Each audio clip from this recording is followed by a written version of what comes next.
Presented by the Making Star Wars Podcasting Network. This is the Cantina Cast. Your watering hole for thought-provoking Star Wars discussion. Character dissections. Quote and scene analysis. Honest opinions on the Star Wars news that interests you. And whatever else these guys come up with. Here are your hosts, Mike and Joao.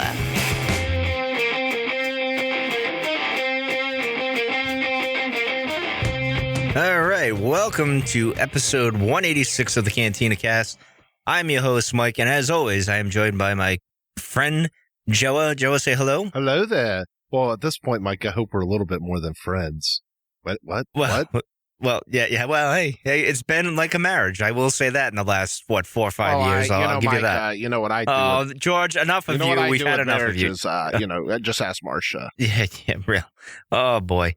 Anyway, all right. So we should plug Patreon, Joe, which is our little page over there at Patreon, at the Cantina Cast. You just search for us and find us there, and you can check us out. We got a bunch of stuff there. We got the Cantina After Dark, which is I call CAD. It's where it's our after show.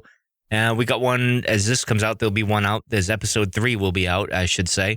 And we do things that are cut from the show that we don't fit into the show. I should say it more like that, Joe. It's stuff that doesn't really fit in the show because of time wise. It's not that it's bad stuff or anything. It's just that you got to cut things from the show. It's not any worse than the rest of it, I guess.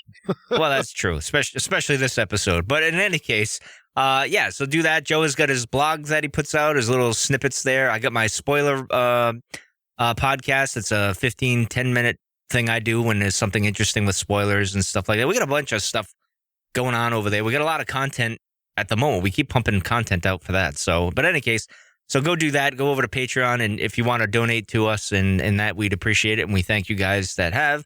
And there is free content on there. I should make note that the spoiler thing is free, and I think there's something else that's free. I can't remember off the top of my head. Maybe Joe remembers. Joe, what else are we doing that's free on that? Sometimes we just put stuff out for free, like to try to entice you.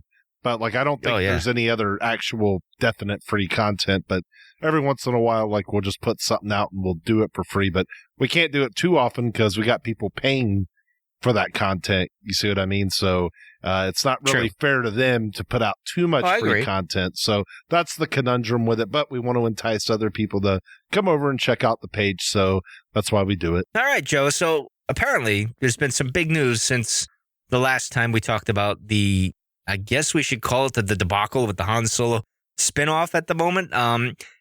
When we last left off, it was, we discussed the directors parting ways and Kathleen Kennedy parting ways and all that stuff.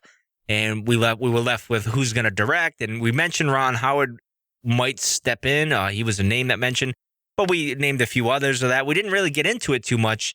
And I guess it's a good thing because now we have a director that steps in, which is Ron Howard, who's an Academy Award-winning director.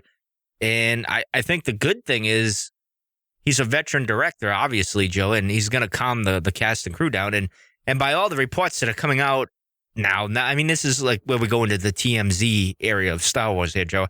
And I hate even to be talking about it, but I mean, it's relevant to the conversation where, like today I'm hearing that people were cheering and got excited that Ron Howard this is the cast and crew, that Ron Howard was actually announced. They were cheering and everything like that. And of course, there was an acting coach for the gentleman playing Han Solo, and I can't remember his name off the top of my head, and I don't know why. But there was an acting coach that was brought in. There was an editor that was fired. So it seems things weren't very rosy or kosher or whatever you want to call it, Joe. It seems like the wheels were falling off the bus, and I want to say it's kind of a good thing that they put a stop to it. I'll leave it at that. But what's your reaction with Ron Howard? I know just before we got on air here, you were talking about I don't know if he has the cachet that he once had, and we made the discussion.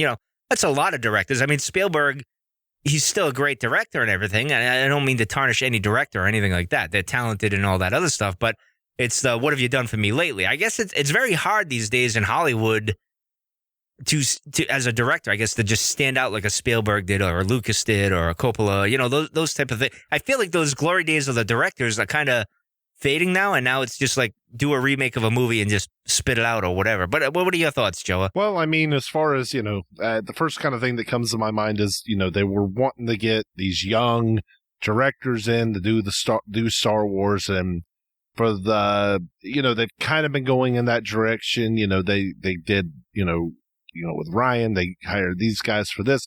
But now when you've got this situation, like you can't just bring in another young director like to settle everything down. This is where you got to bring in somebody who has enough experience where they can kind of, whatever is going on with it, settle everybody down and get a grasp on everything and be able to take control of the situation. If you bring in another, I'm not saying that the directors before Lord and I forget their names all the time, but Miller and Lord, I think it is. So I'm not saying they were inexperienced, but Ron Howard obviously has a lot of experience, and you're not going to bring in another newish type young director here. You got to have somebody who's been in the game for a long time, and Ron Howard's been in it just about his entire life as far as when it comes to being in, Hollywood and acting and directing and all these things. So, I mean, he knows his way around it and all that. So, yeah, I mean, I've enjoyed some Ron Howard movies. I'm not going to sit here and claim that I've seen them all. I know Apollo 13 was always one of my favorites when I was a kid and things like that. And so, he did Willow, and he was acted in American Graffiti. So it's that George Lucas connection. So obviously Kathleen, and he worked with Harrison, so he kind of has an idea of how Harrison might act in a way, which is might be some handy. Brought in, now you say I didn't keep up on this news. They brought in an acting coach for the Alden Enric. Really, Enric. So they cast this guy as Han Solo, and then now 6 months into filming, they say, well, maybe you need an acting coach. Isn't it? Like, I mean, are they just going to reshoot this whole movie at this point, Mike? Well, that's an interesting question. I don't see the thing I'll give with Ron. Well, today I was reading that most of the film that they shot, they're not going to use now. So you just wasted 6 months of everyone's life here and stuff like that. The acting coach thing could have been, and I've heard this has happened before where they bring in acting coaches and everything. Again, we're ignorant with the whole how Hollywood works in a way, so we'll have to plead the fifth on this, Joe. We don't know too much when it comes to this stuff, but I'll say this: that could have been a result of supposedly Miller and Lord and how they were directing things and all that other stuff. So it might have been the way that style of dialogue and everything. Supposedly, Alden here, or Alden, I can never get anyone's name right, went to the higher ups and asked, I'm a little concerned here with how things are going. Supposedly it was him or one of the main cast members or something like that went to them and said, this doesn't seem right. So if it is true that he did that, I have a lot more respect for him, because he was concerned. And like I said at the top of the show, and I don't even like to do the hearsay, he said, she said, because there's like 10 different sides of this story.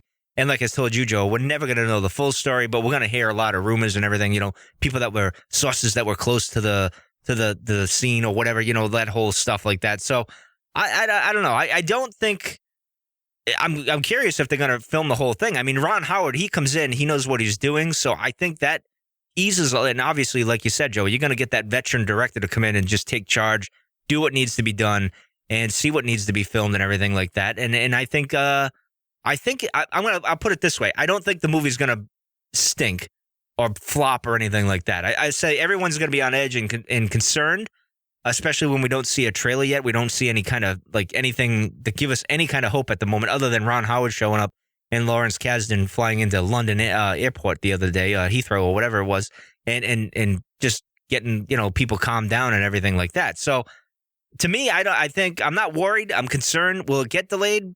Bob Iger, he didn't say it wasn't going to be delayed. He just wouldn't comment on it, and he just said, the film isn't doomed, I guess is what he basically said. So my concern is going forward, Joa, is do you think Kathleen and company are more inclined to go to a veteran director now than, say, a young and up-and-coming director, and going against that George Lucas way of finding a no-name and kind of going with that? Because now it seems like you've tried George with Gareth doing Edwards. That with actors, though, not true. But he went to, when he did Empire, he went to, his old teacher, so I mean, this is, I don't know. I don't think that they're going to totally get away from that, but I think that they're going to be a lot more selective because of things that, have happened. That are, like the young direct, happening. And so, I don't know what's going to happen. I would, if I was a betting man, this movie's getting delayed. It won't come out until December of 2018. Which isn't a bad idea. It's not that's not. I mean, I'm not going to be torn up over it, to be honest, because as we said, I mean, this isn't necessarily the main attraction for us. This isn't the movie we've been looking forward to, and there's a lot of people out there that are even more negative than that and say, why are you even making this movie? Like, just don't even bother. Well, don't even bother at this point. Just put it in the garbage can and call it a day. But they're not going to do that because I'm sure they've already spent $100 million. Exactly. Well, I think the next, like, if you see, like, if we get an Obi-Wan film announced, I think we'll get a more veteran seasoned director. And the reason I was mentioning George is the fact that, I think in George's mind, when he sold the company, it could have been a quote by him, I could have been wrong, where he was saying, or maybe it was Kathleen or somebody saying they want to get those young and up-and-coming directors and give them a shot at it and go from there and give a fresh new take. Now, there's the other thing. Well, yeah, I could see George having that opinion. I'm just saying that, like, he's never really. Yeah, it was. I mean, he did do it acting. On, like, I guess, like, I mean, he had to end up stepping in Return of the Jedi and kind of having to come on set and help direct it. But, I mean, I don't know. It just, I could see them definitely saying, hey, look, let's go to a more seasoned, but it looks like, yet you're not hearing anything bad coming out about The Last Jedi, and it's a lot closer to coming out, and we assume it's got to be close to being done. They're done filming. They've been done filming for a long time, and so it doesn't seem like there's any worry about reshoots or any of that. They're in the editing process, I would imagine. So, yeah, we haven't even heard anything about a reshoot or anything. It seems like I'm sure there were, but it just wasn't like a big deal. Like, it was probably just scheduled reshoots or whatever. What got the Rogue One stuff going is that they were saying they were reshooting 40% of the movie, and this and that or whatever. But here's the thing. I don't know what it is. It seems like the episode movies are going off, without a hitch. Well, Harrison broke his leg on The Force Awakens. So, I mean, I don't know. It's like going to work. I mean, I don't think people realize that maybe that. I think it's really just like we go to work every day, and it's like, and there's drama with people, you know what I mean? And it's just, a movie set is going to be the same way. And it's like people going to the boss, like Alden going to, Kathleen Kennedy and like, I'm not happy with this. I'm not, something's not right here.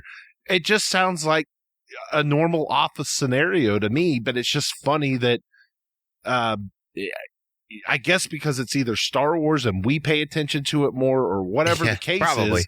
But like, it's Star Wars heightens everything. New on us to hear this coming out about a movie, but it might happen on a lot of movies. But we just don't pay attention to those other movies as much, Mike. Maybe that's what's going on here. I don't know.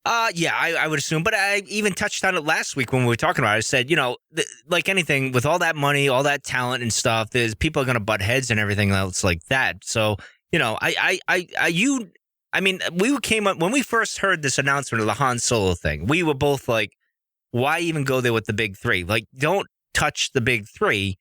And I might get some flack for saying that, but I thought these were the characters. And of course, if you're going to take a risk with the big three, I mean, I don't think you can do, like, as we discussed last week, Joe, you can't do Luke and you can't do Leia because they were already young. So you can't go back in time. And obviously you're doing right now when they're older and everything. So you can't, the only way you could do it is if you do something with the animated thing, between Return of the Jedi and the Force Awakens. So if you're going to take a chance on any of the big three, obviously Han Solo is the one to do it.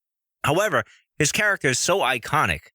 It's a character you don't even really want to touch. Like, I don't, and maybe the cachet is like he's the big seller. Like, if we're going to do a spinoff, but then you got to ask yourself, all right, you did the Rogue One thing. There wasn't anything that traditional, other than it being in this time frame, and it took place when they stole the Death Star plans, but there was no Han Solo or anything, and it did well. So why did we have to go and talk about Han Solo when we really didn't have to do that? We could have moved into a different kind of spinoff thing. I guess that was my bigger concern and yours as well. I'm just tired of I'm just tired of prequels. Like, I'm just done with it. Like, I want something. If you're going to do prequels, again, we've said it a million times, let's go back far enough to where we can't know like what the outcome pretty much has to be. Like it's like with Han, it's like, none of these characters are at risk. Han and Lando and Chewie, when we watch this movie, like none of the main There's no suspense, none of these characters are at risk of anything truly bad end up happening to them in this movie. So there's that element to it. And, we've had, this is going to be the 5th Star Wars prequel.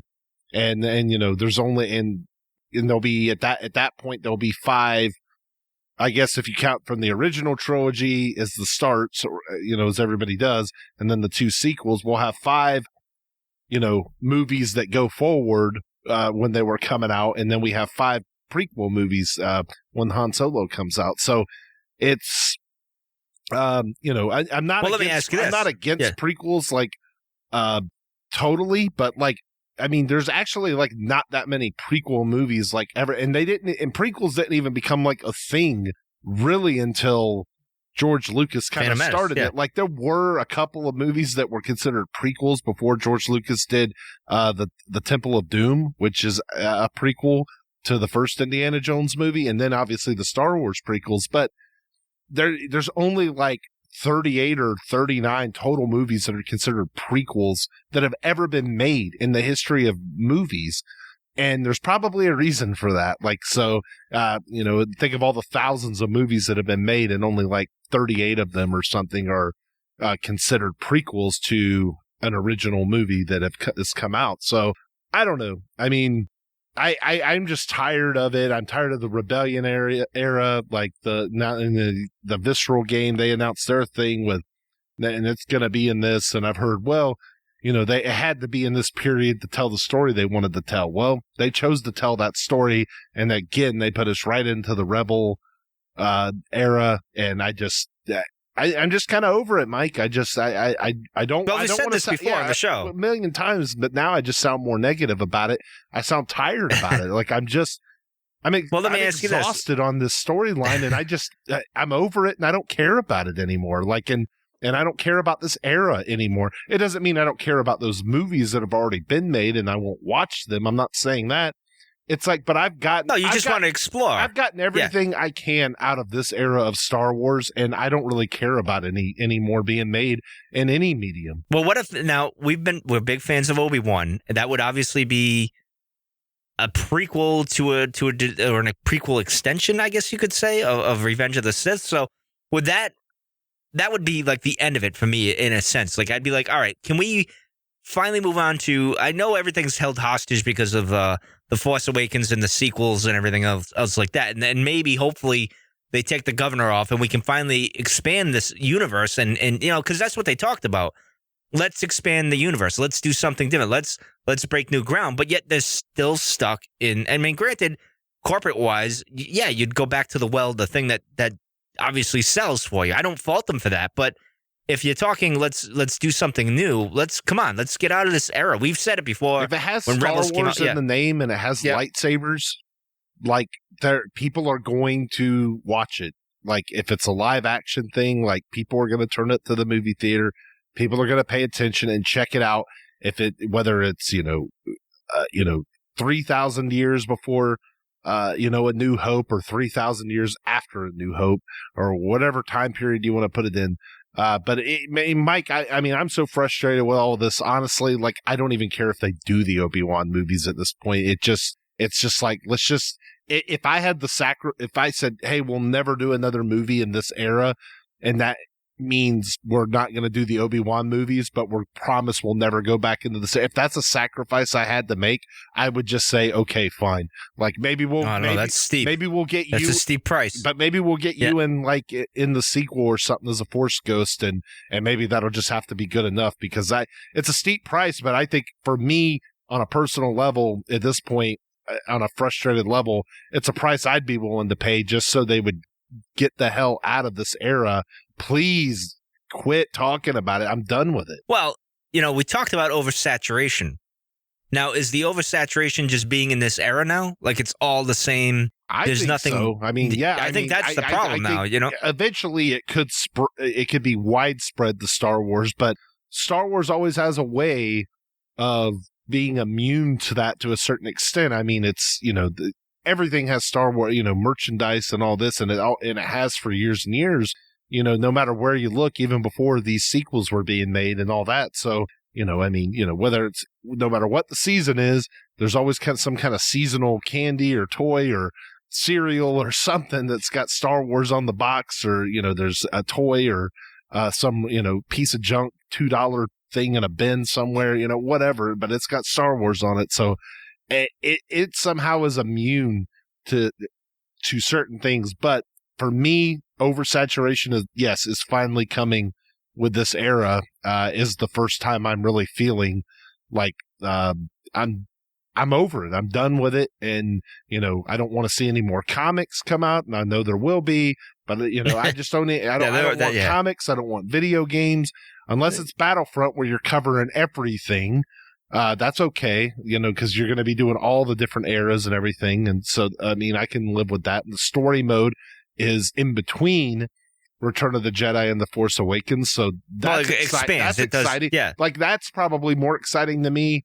That video game is probably more exciting to me than this Han Solo movie at this point. But anyway, I'm being really negative tonight, and I don't want to go off on that. But let me ask you this. I think it's just this whole situation has been kind of really negative, and it's kind of put me in that mindset, and I don't want to be like that. Well, let me ask you this. Do you feel better now that you have Ron Howard at the helm than you did Lord and the other guy there? I don't feel better because it seems like that this was already a bad situation, so now you're just asking Ron Howard to come in and just clean up the pieces, so I mean, I don't feel worse about the situation, but I don't necessarily feel better because I just feel like Ron Howard has a big task on his hands. If they would have just announced Ron Howard is the director to begin with and he did the whole movie, I probably would be like, okay, that's cool. Like that feels really good. But like now it's like, I don't know what to expect. It's just like no matter what, he's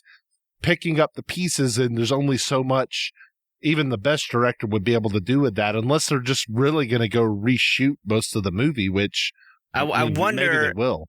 I wonder if Ron says to them, we need to just delay it. I wonder if that'll happen, but I wouldn't be surprised if that happens. I think maybe that would be the best move. Yeah, I think maybe that'll be the best approach, actually. I know way movies are filmed these days, maybe it's not a big deal, but from what I'm hearing with all the gossip, and I hate even relying on any of that junk, it seems like a restart might be the option to go with. But I guess the other problem is that Donald Glover and Emilia Clarke have to get back to their schedule in the fall with their TV shows and everything else. So there's a bit of a time crunch. So we'll see what happens here. But anyway, Joe, we wanted to do a Force Lightning segment. Yeah, just real quick. Yeah, and you told me I couldn't talk about certain people. So, let's take it away. Yeah, so we're going to do a little different. We're not going to do Star Wars characters with our Force Lightning segment. And you guys have heard it before. Usually I'll ask Mike or he'll ask me 5 different Star Wars characters. We give a one-word response, and then after we do it, we go back and we talk about, and we kind of just break it down. Why did you give that one-word response? So we call it the Force Lightning round. So we're going to do a little different. I'm only going to do 3 names, and it's kind of a tie-in to this topic we started. So the first name I'm going to throw out, give me a one-word response, Kathleen Kennedy. The Boss. Mark Hamill. That's 2. The Joker. Ryan Johnson. Intriguing. And I think I've used that before, to be honest. I think I've used that word with, Count Dooku. But anyway, let's go. All right. That's the one. That's it. I just had the 3 tonight. So, all right. So let's go back to Kathleen Kennedy. You called her the boss. I know there was some stuff you wanted to say about Kathleen Kennedy, and I made you hold off. So why is she the boss? Well, there's a few things, because there's 2 things I'm looking at with this whole situation. Number one, I give her a little bit of blame because she hired these 2 guys to do this. And you would think that, and even Alden, who's doing the role of Han Solo, you think you should watch, she's seen him act and all these other, because Kathleen knows what the hell she's doing. That's the bottom line, is she's a smart woman. She knows what she's doing. And I even respect her even more than I did prior to this in what she did. But I'll get into the negative first, is where she hired these people and did all these things. But things happen where people don't live up to their expectations or deliver on what they're supposed to do. And that happens. What I do admire is that she was the boss, and the fact that she went in and said, no, this ain't working. You're gone. There's the door. You can take your 21 Jump Street comedy stuff, and that's not Star Wars. I'm sorry. I gave you a shot. And another thing I'll say is her, and even Phil with Lord and Chris there, they both parties held it together very well. They did it very professional at the end, where they both walked separate ways. Now, we'll hear all this junk afterward, but professionally, they both did it very professional, and they just kind of said, all right, it just didn't work out. So I give them both credit for that. Now, Kathleen, on the other hand, I give her credit where she just stepped in, said it ain't working.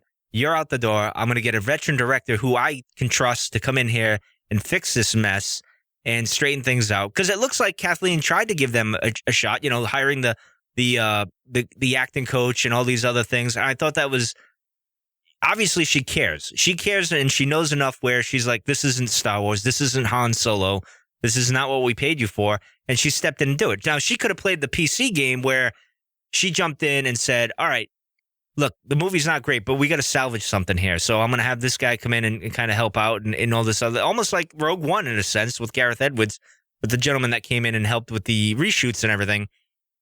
Gareth played ball and said, all right, no big deal. I don't care. I can learn more from this and stuff like that. So, they could have all played the PC game and all got along just to get the movie over with and all that other stuff. But to Phil and Lord and what's his face's credit, they walked away and said, no, we want creative freedom, and I don't blame him on that either. But Kathleen said, nope, this is not what this is, and that's the way it's going to go. So they could have made it where there's peace, and they could have pieced together a movie which came out, and it probably would have been and we all would have been saying, oh, well, look at the spin-offs are falling apart. It's really not going to be as good as we think they're going to be. Rogue One was special. Now the Han Solo thing was kind of, see, we told you shouldn't have done that, blah, blah, blah, blah. But Kathleen came in, she stepped up to the plate and said, no, not going to happen, did her thing, and she played the boss. She was the CEO. She did what she had to do, and I applaud her for that. And in a way, I feel like she protected Star Wars when she needed to do it, and I commend her for that. I think that was a great move on her part. But any thoughts on my comments, sir? No, I pretty much, I get where you're coming from, I guess, and, I guess I haven't been taking some of this, the speculation and the gossip that's been coming out. I haven't been taking it. I've been taking it more with a grain of salt, and it's like I don't really know anyway. What was happening. I just wonder where the contention really was. Is it because the movie was bad? Is it because of? I heard some things about for lack of a better word, professionalism and things like that, like how cast members were treated. I don't know if that meant in a bad way, or they coddled them too much, maybe. I don't know what that really meant when I read it. Well, we'll never know the full answer. We'll never know everything you read is so vague. It's like you almost you have to put your own interpretation into it. That's why there's all these different crazy opinions on everything. Like these articles are just, this TMZ style of journalism is so vague where there's no details because you can't, source anybody. And so it's just vague. And it's just you just look what's happened to the journalism. This is what journalism is now. And it's, a sad state of affairs outside of Star Wars. So, but regardless, obviously Kathleen is the boss of the, George handpicked her, and, but she's got a boss to answer to too, in Iger, correct, yeah, and the Disney, and the stockholders. So, she's got to step in, and she knows that, if she starts producing, garbage, some duds, and then the money because if Star Wars starts bombing at the box office, movies are in trouble. It might not ever recover. Because you see what's happening with some of these franchises. You look at Pirates of the Caribbean. You look at Transformers, where they're not doing anywhere near the amount of money that they used to. Even the movie before, it's the times have changed, and it's like Star Wars is I know we always say Star Wars is timeless, but you look at these other movies that have had huge successful. Well, even the Alien series too. Movie after movies, these people aren't drawn to them anymore. So it's you got to keep your foot on the pedal here. Yeah. All right. Next, we'll go into Mark Hamill, where I called him the Joker. And the reason I did that, not because he played the Joker, is because he's a Joker and he's an internet troll, and he trolls all of us on the internet and everything to do with Star Wars and anything else. And he even admits that when he was at Celebration. He says, I've lost all credibility. Nobody trusts me, because he is. He's like the master at troll. He's the trickster. He's all of that. So that's where I come from with Mark. So, but what was the next one we had? I just want to say this one thing about Mark. I watched The Killing Joke last night, the Batman animated movie, and which was okay. It was okay. I thought it was not very good at all, actually, Mike. Because I thought the first half was like irrelevant to the second half of the movie. Like, it didn't have really much to do with anything. And I thought Mark was fabulous in voicing the Joker, as always. And I know he really wanted to do that, but I just wonder that one, when they said they were going to make it that comic or whatever into that story into the animated movie. And I wonder why, because I didn't think it was very good at all. Like, I thought the story was pretty bad. And well, the best one is Batman Year One. If you're ever going to watch the I guess I need to watch that stuff, one. I don't want to go off topic of Star Wars, but you mentioned the Joker. And we're talking, and I mentioned Mark Hamill to give it a lighter mood for the show. So, but yeah, that was one of the worst things I've watched in a long time. Honestly, like it wasn't good. It wasn't. No, it was okay. It was all right, but it's not. Mike, I can't call it okay. Yeah. It was bad. It was really bad. The ending was bad. None of it made any sense, and because of the action. I know that Batman was trying to change, but what the Joker had just done to Gordon and then the Gordon's daughter, and then I don't want to give any spoilers away, but the ending is ridiculous, and it's stupid. So let's just move on, because it's not Star Wars. Well, it's a reflection of the both of them. That's really the point of the ending of that. But I understood where it was trying to come from, but it was still awful. And the delivery, maybe. It was the whole thing was. Anyway, all right. Well, let's move on to Ryan. Bad things about it, so let's just move on. I'm being very negative tonight. Sorry. I know that's horrible. Let's get on to Ryan, where I called him intriguing. The reason I called him intriguing, Joe, is because I think it goes back to when we first got episode 8 announced, and he was directing, and he was saying, and Kasdan said it's just weird.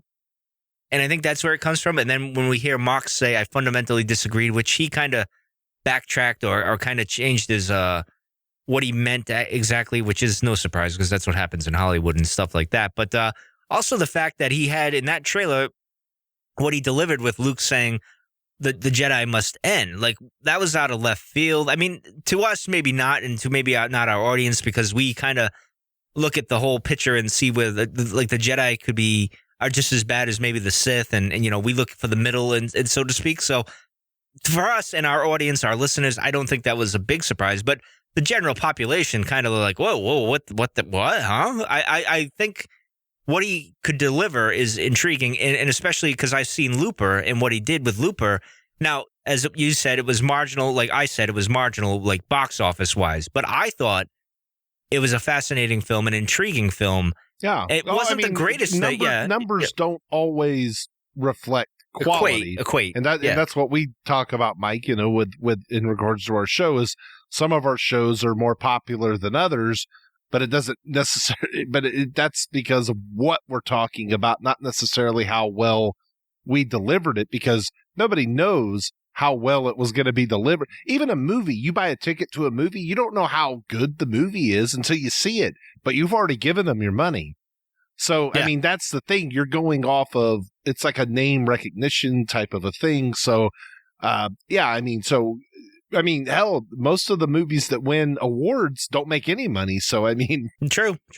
Yeah. Ryan, I'll just say this. He seems like that he's confident, but I like him because he actually is one of those guys who gets on Twitter. He will answer an occasional fan question, and he's out there. Like, he's more accessible than maybe any Star Wars director that you're ever going to get. Like, you can. Well, JJ did that at Celebration, but I don't think he did that on Twitter so much. Like, no, I don't Ryan's answered multiple questions, even questions that are negative, that are negative in, kind of way. And people ask these questions, and he'll defend and he'll deflect and he'll answer those questions. So it's kind of refreshing in a way. It's almost like I understand why a director wouldn't want to, especially when the movie hasn't even come out yet. It's just like, well, I'm not going to defend the movie that you haven't even seen yet. Like, that's ridiculous. But he's out there defending, saying things like, he's like, well, I think I went in every day trying to make a movie that wasn't derivative and things like that. And he was responding to somebody on Twitter. And so that's kind of what I take out of Rian Johnson is just accessibility. Well, I don't know. I find, and even Colin, as nervous as some fans are with Colin, I'm one of those fans that is nervous with Colin.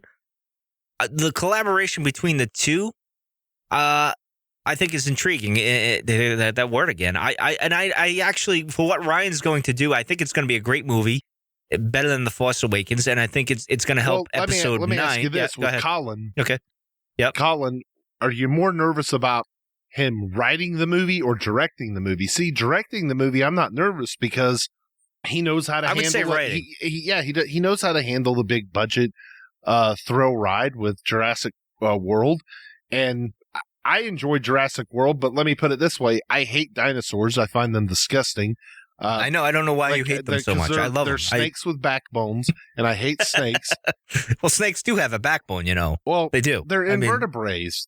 No, they're vertebrates. They really are. Like, everything they taught me in school is a lie. No, they have bones, dude.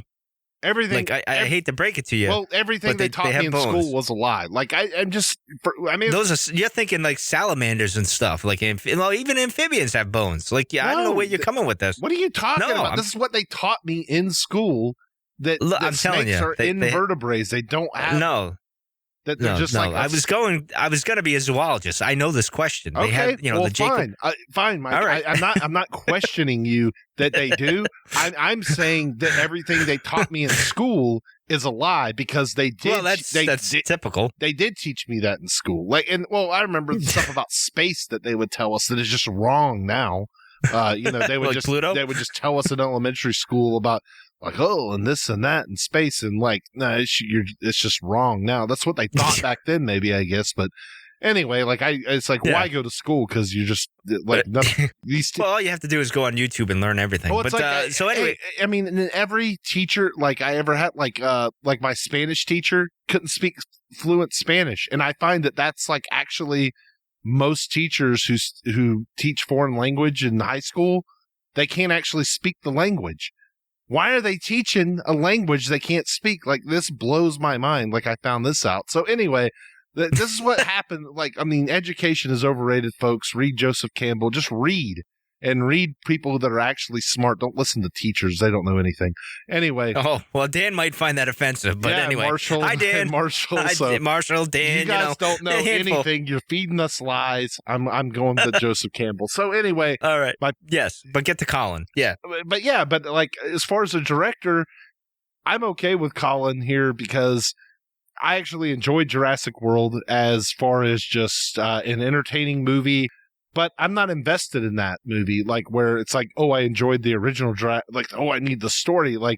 The story is ridiculous anyway, just the way Star Wars and everything else is. So, we just need to all just relax a little bit.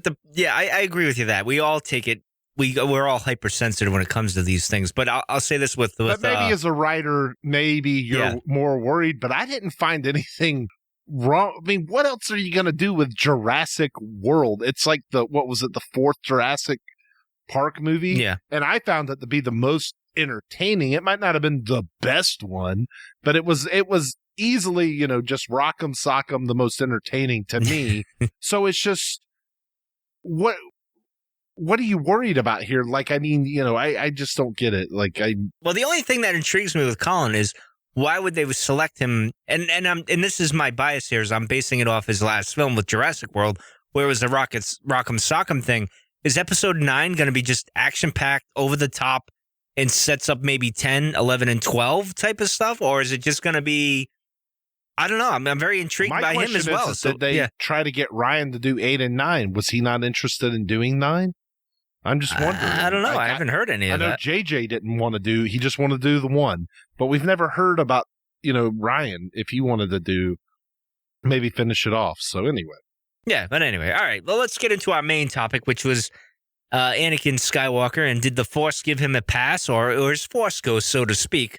How this all came to be about, and I'm going to throw it to you, Joe, because you started this topic, and this is one that when we were in Indiana Comic-Con, and it came about with the whole redemption thing and all that, and you mentioned it even last podcast, and I think you even mentioned it on Cantina After Dark as well last week, where you said, I don't even know if he's redeemed in my own eyes. Like we had that whole a bit of a debate on that Indiana Comic-Con panel, which you can listen to. It's on our feed here. You can go back and listen to it. You can find it like episode 129 or 130 or something like that. Something like that, yeah. Well, you'll see it because it'll say Indiana Comic-Con panel. But anyway, so I'll throw it to you, Joe, and we'll go there and you can set me up here. Yeah, I mean, I actually was messaging Mike Climo, our buddy with the ring theory there. And I just started saying, oh, what about this? And I started talking about Qui-Gon, which was our last episode, and comparing him to what Sidious said about Plagueis, which was our episode before that. So if you notice here, now we have a trend. This main topic, again, for the episode is like now kind of it's kind of wrapping up the trilogy of what we're talking about with cheating death and Force Ghosts and everything. So I guess this is our cheating death Force Ghost trilogy here on the podcast. And so I was talking about Anakin and Qui-Gon and saying, well, Palpatine says that only one has cheated death. And then, Qui-Gon's really the one who cheated death, even though I don't think that we look at Qui-Gon. He didn't cheat death in the way that they were looking at it. But Palpatine's still kind of telling the truth from a certain point of view. But my question here is, my first question with all of this is, based on our discussion with Qui-Gon and how he was going to learn from the priestesses or whatever they were. Yep. And he turned into a Force Ghost, and he leads Yoda there to learn how to do it. And then Yoda tells Obi-Wan, well, I got to teach you how to commune with him and everything like that. So the first question is that retaining your consciousness in the Force, is it a Jedi ability? Because I don't think that it's necessarily a Jedi ability. It's just a Force ability. I don't think it's a Jedi. I don't think it's a Jedi ability. I think when we saw the end of Revenge of the Sith, we would assume that. And we got that hint, obviously, in the Attack of the Clones when he says, Anakin, no. Obviously, something was going at work there. We thought maybe in the Revenge of the Sith, we'd see his Force Ghost. That didn't happen. He's just a disembodied voice, which isn't a problem. I don't have a problem with that. But when you go to the Clone Wars and you're on Mortis and you see the father disappears like Yoda does at the end there and stuff, and you say, oh, all right. So this isn't a Jedi thing. This is a Force user that's like on a different level than like a Jedi and Sith. They're above that plane of thinking in the simplest terms. Like they're, as the father said to Anakin, I am neither Jedi nor Sith. I'm much more, and so are you. And that's kind of where Qui-Gon was going in his thinking, where he was going to be almost like, and I know you hate using the term, well, you don't hate it, but the great Jedi term gets thrown around with Qui-Gon and stuff, and where he was going with it. And I think that's where he was going. So in my eyes, I see it. And then you got Bindu who says, I'm the one in the middle. There's a lot of, and then we see Luke, from what we gather from the trailer and what we've heard, he seems to be in the middle himself, where he sees both the light and the dark and accepts both, and kind of just finds out he just kind of like neither really matters to him, and he'll do what he thinks is right at the time or something like that. So yeah, I don't think this is a Jedi trait, so to speak. I know if you go into I think it's the Plagueis book or something, there was something, George might even said something where like, or maybe it was in, I can't remember, maybe the Revenge of the Sith novel where Qui-Gon's talking to Yoda and he tells Yoda, well, the Sith will never do it because they're very selfish and they will never be able to. Where when you give yourself up, like where you're selfless, you have a chance of retaining your identity. Where the Sith will never be able to do that. And I think George has even said, well, that was kind of the transcendence that correct, Joseph Campbell talks about, which obviously probably George was thinking of when he came up with this whole preposterous idea. So exactly, that's where I think it's going. But continue, sir. Isn't it a little bittersweet, or maybe just more bitter that, obviously he turns to save Padme's life and turns to the dark side to attempt to do these things and to gain this power. But if he would have stayed with the Jedi and maybe he would have got that clairvoyance and could have talked to Qui-Gon or something, since we're kind of agreed that it's not a Jedi ability, I'm not saying he could save her body, but couldn't he maybe teach Padme to save her consciousness in the Force? Like, is that, this is a wild theory, I guess, but this was something that came up and I was thinking about because it'll tie into something I want to bring up in a little bit. But it is kind of that bittersweet thing where it's, well, not even sweet. It's just really bitter and ironic, I guess, is the better way to say it, that what he was searching for was kind of right in front of him, but he even says, well, I know there are things about the Force the Jedi aren't telling me, and maybe only Yoda knew those things, but, that's the thing, like, you have to tell, you have to be open and honest, and, like, that's the thing, even the Jedi weren't being open and honest even with each other, in that time period, and that was kind of their downfall, was everybody was kind of being, well, even Qui-Gon, as we pointed out, everybody was being political and things like that and having their own agendas even within the Jedi Order. But anyway, that's a question I have, is just, do you think that would have been a possibility that he could have learned that power? Like, because here's the thing about Anakin, he didn't care about Palpatine and Plagueis's idea of it, like where really Palpatine just wanted to be able to live forever himself.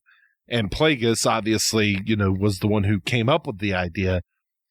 But Anakin was from a purely selfless and totally selfish at the same time perspective. Is that why he retains his identity? Because that's my question heart, about it was this whole selfless thing. Is like, why does he? That's the big question, I guess, at the end of all right, well, this. We'll get to that in a minute. We'll get to that. But as far as Padme goes, I don't know if that was possible. Now, granted, from what Yoda says and everyone else says, everyone's a part of the Force. Yoda even says it to the clones. Well, you're a part of the Force. I can sense whatever you are and all these things. So take off your helmet and that you are, a living being and all that other stuff.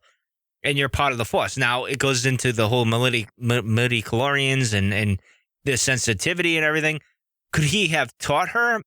I don't know. But as I always said, the intriguing part, I guess you could say, or could somebody have taught her? Maybe not Anakin, but maybe they could have gone to where Qui-Gon did. Why does that have to? All she has to do, if we're looking at the Joseph Campbell way, it doesn't matter that, you're this or that. It's everyone is a part of it. Everyone's a part of the Force, just how they say in Star Wars. And if she could find, if she could accept it, you can only be led to water. You can't be made to drink. But if she could, figure it out, you can only be, given the hint.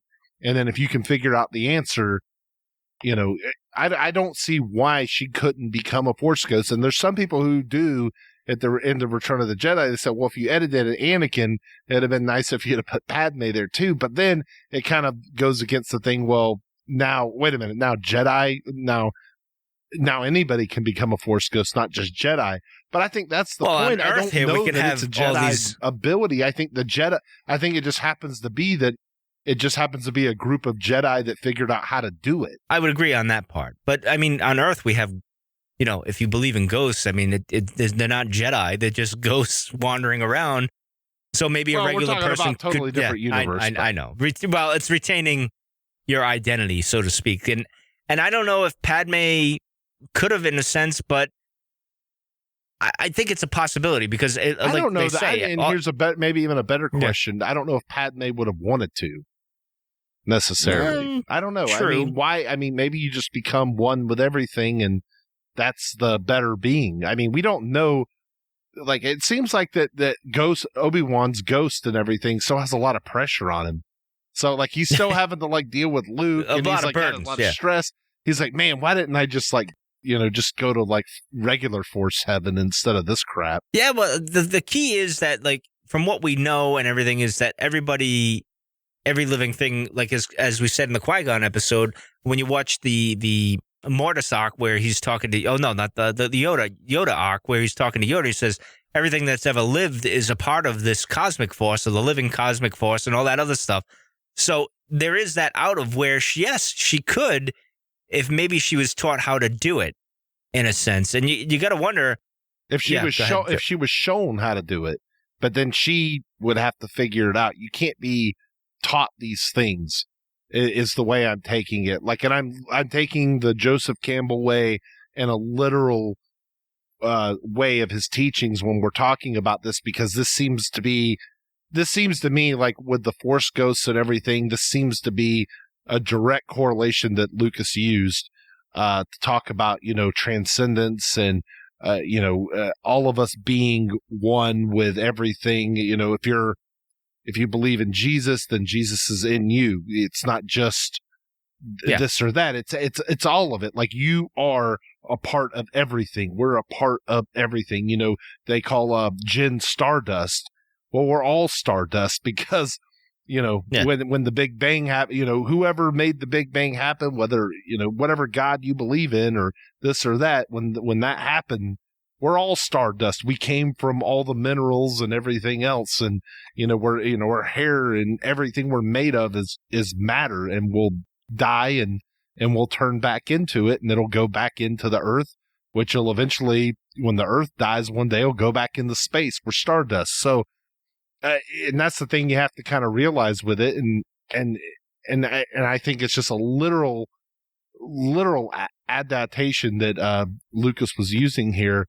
But getting back to Star Wars, I guess more, Mike, was the big question here with the topic with Anakin, and did he get a pass in Return of the Jedi because he did something good and then become a Force ghost? Or do you think, because of what we've seen in the comic books and this and that, and we knew the Emperor was going against him and maybe he was doing certain things, do you think Vader went out and was doing some independent research and maybe found out? Yeah, I do in an extent, because, well, you can look at it two ways, because as you brought to light, when Anakin, his intentions were good and pure in the sense that he was doing a selfless act in wanting to save her. But which is selfless and selfish.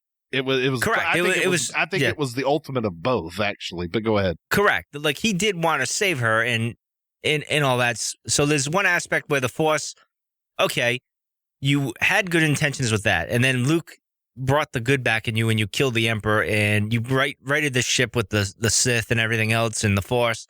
So yeah, we'll give you a free pass. However, I think Anakin, based on the Mortis trip and everything that happened, and things with when he became Vader, and as you see in the original trilogy, you see him doing a lot of thinking and contemplating and all that other stuff. And as we said in the Darth Vader dissection, he's more of a Jedi now than he was prior to. When he gets encased in that suit, it's a lot of meditation. It's a lot of inner reflecting and all that other stuff. And of course, with the comics and everything that's going on with him between Palpatine and all that stuff, there's that rivalry between them that's brewing. And, I think Anakin learned this on his own. Now, you got to ask your question, why would Anakin want to retain his identity in a sense? And it comes back to that other question, and I don't think we had a complete answer other than his revenge with Obi-Wan and his hatred for everything, for whatever happened to Padme, is why would he even want to keep living after the love of his life is dead? And even his child at the time, he only thought he had one child, was dead as well. Yeah, exactly. So why would he want? Yeah, exactly. Why would he want to be seeking that out? Here's two things.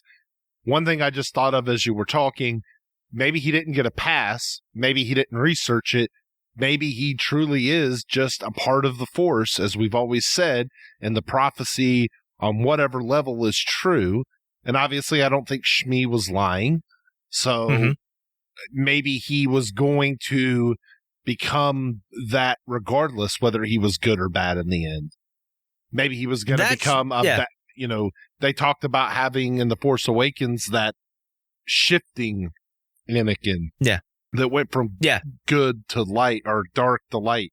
Yeah. And things like that. And they were contemplating that idea, which sort of makes sense. But, and here's the other thing is that, we always, and this is a theory. This goes into like The Last Jedi and other things. It's like people have always said like, well, why doesn't Anakin just show up and tell Kylo Ren he's an idiot? Like, don't worship me. Like, what I was doing, that's stupid. First of all, I think one theory is that Kylo Ren isn't attuned enough in the Force to be able to speak to Vader because I think he's trying to. Yoda literally tells Obi-Wan, teach you how to commune with him, I will. Yeah. So there is a learning process to be able to talk to a Force ghost. And then, we assume Luke had never seen Obi-Wan until he got near death on Hoth there. So maybe that's part of it. But here's the other thing is I don't think this is really sappy and like romantic novel-y type thing. But I think Anakin's consciousness, maybe it's searching the cosmic force in the cosmos. Maybe he's searching for Padme. Like, and maybe he doesn't have time to be bothered with talking to Luke and doing all of these other things. Like, it sounds really sappy, I know, and they probably would never say that in the movie. I'm not saying they would actually say, well, my dad would be here now, but he's looking for mom. Like, they're not going to say that, but I think it's a cool, like, the ultimate love kind of thing, like where, it's... Well, the other thing is maybe he's at peace with everything that happened.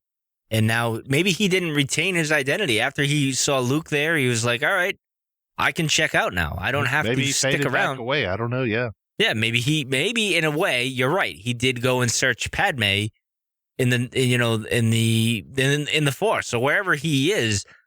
And then again, if he's an embodiment of the Force, he can appear or reappear or whatever he wants to do. I think with Kylo, is impatient and doesn't know the knowledge to do what he's got to do. I think Kylo, if he's going to experience that, I think he has to be like Luke, like where he's in his mindset where he's near death and he's almost opened up to letting somebody come in like a Force ghost or something to guide him in the spirit guide, which is an old mythology type thing with the Native Americans, I believe, is where you're near death or whatever. The spirit guide kind of walks you through whatever challenge you got to go through. I could be wrong. I don't know Native American mythology or anything like that, but I'm guessing based on things I've seen on TV and everything, which it doesn't really say much anyway. But I think it's an old mythological way of approaching things. The spirit guide kind of, which is what Obi-Wan was at that point. He literally guided Luke to Dagobah, and that's where he went. So I think Kylo, you might even see that now where he's on the verge of death maybe, and maybe Anakin appears to him. Who knows what's going to be what?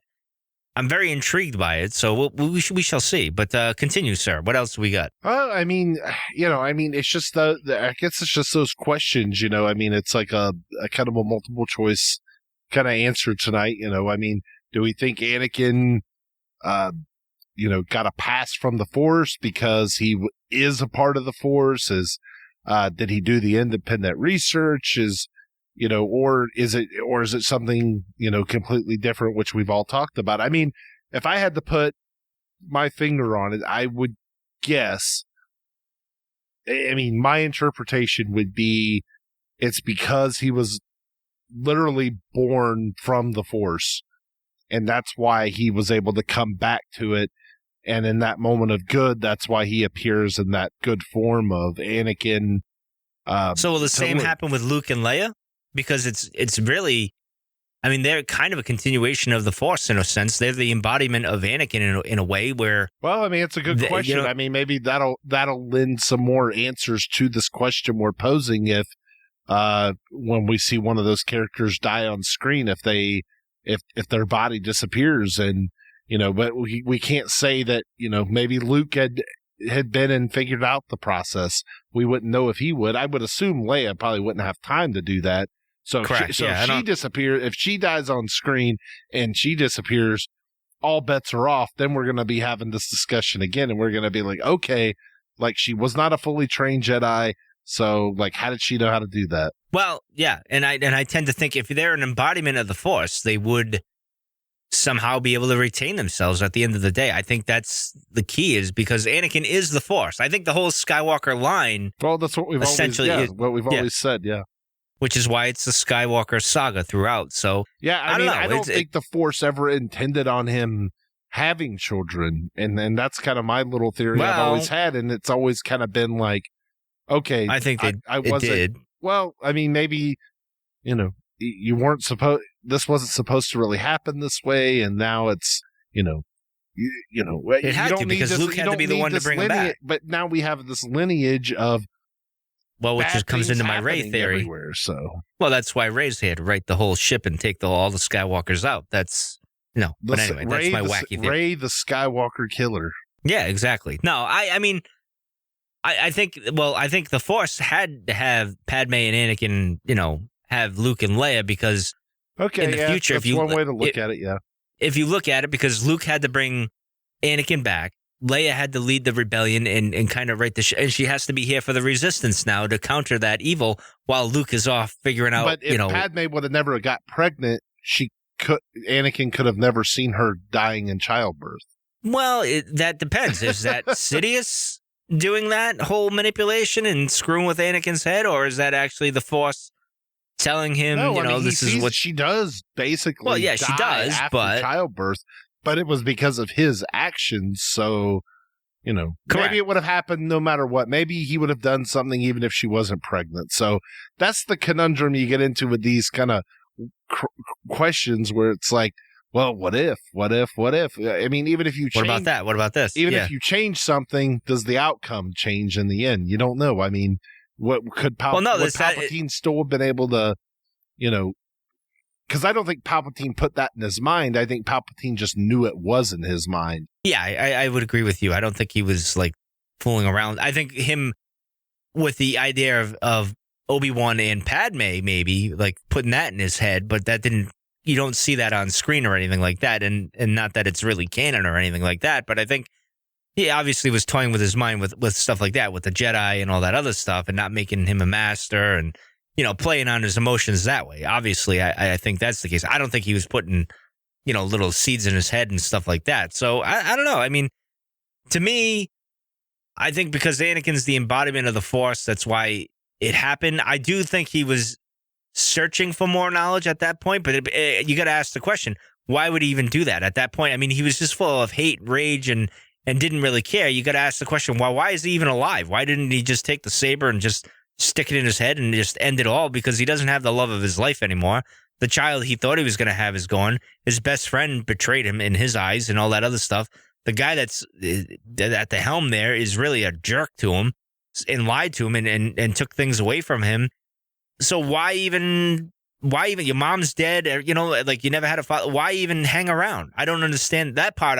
I'm curious as to why he would want to. And Adam answers that on the psychology of Anakin Skywalker, Darth Vader, that we released last December. Go check it out.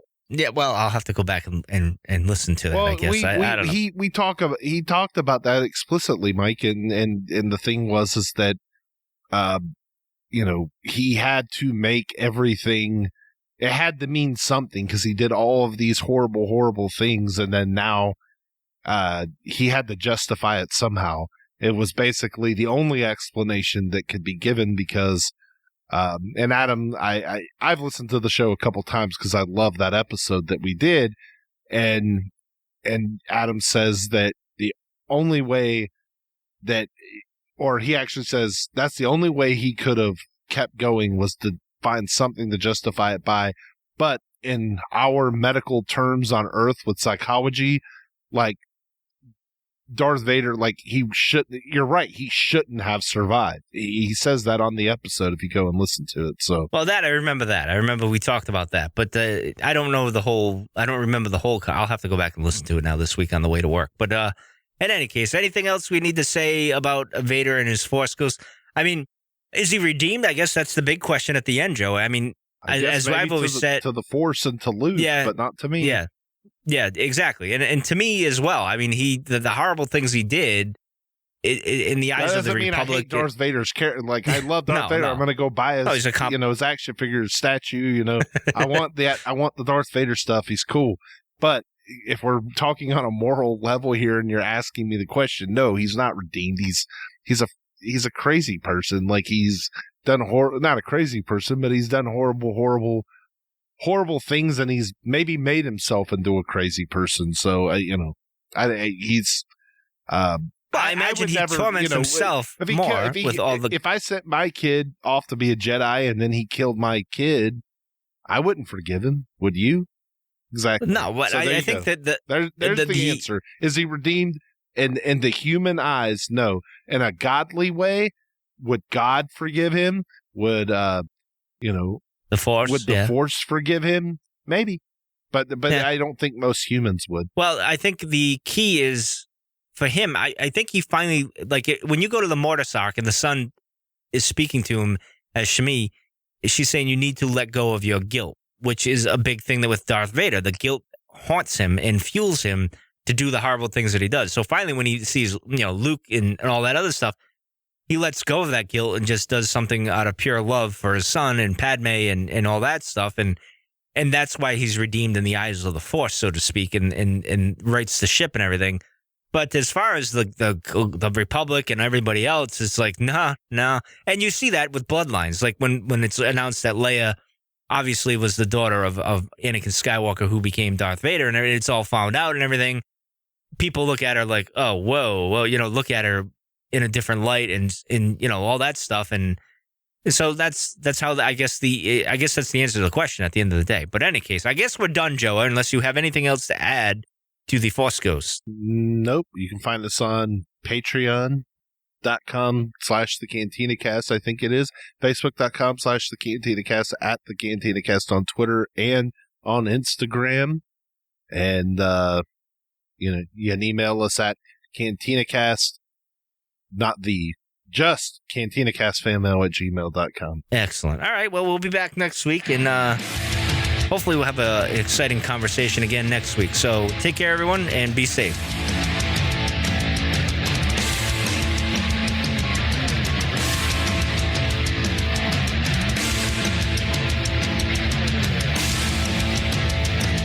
You're still listening? Wow. That's amazing. Well, I'm here to give you the disclaimer.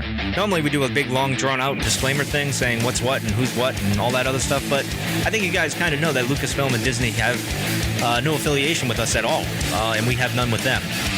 We talk about Star Wars, which is their property and all that other good, fun stuff, but I think you can tell which is our stuff and which is their stuff. If you can't, well, then send a lawyer to send an email to me, and I'll be glad to chat with them. Other than that, you know what's what, so that's your disclaimer.